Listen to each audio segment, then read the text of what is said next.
Hello folks, I'm right here in the backyard of my house to talk about the Group E of the World Cup. And this group brings two teams, France and Switzerland, that speak French. It's going to be a very interesting group. France, of course in Switzerland they don't only speak French, they speak other languages like German, Italian, Romansh, and also French. And but both teams are very strong. France unfortunately lost one of their best players, Franck Ribéry, and I think that's going to be a tremendous loss for the French team. They would come really strong with the Karim Benzema, which is a very, very good midfielder, excellent player. With Benzema and Ribéry, I think France could go very far. Well, without Ribéry, I don't see France doing really well, but I think they're going to go through this group. They're going to qualify for the second part.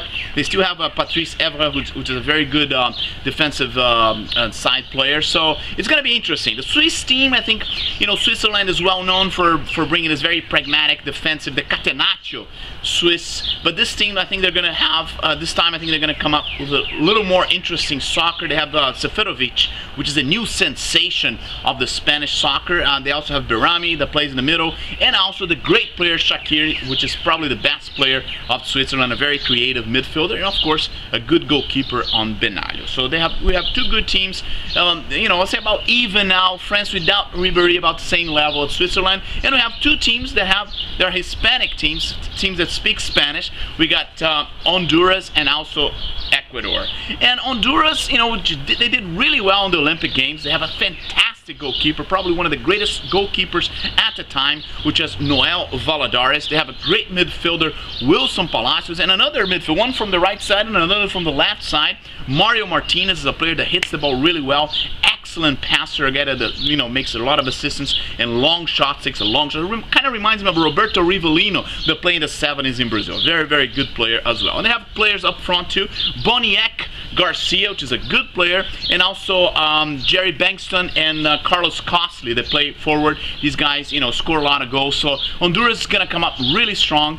And Ecuador, they have Caicedo to play it's a very experienced player that played another World Cup, and Montero, playing front. Rojas, which is a very fast right wing, and the great Antonio Valencia, probably the best player in their team this time. Don't confuse with Valencia that plays for Colombia, the Fluminense player from Brazil. Valencia is a Colombian player.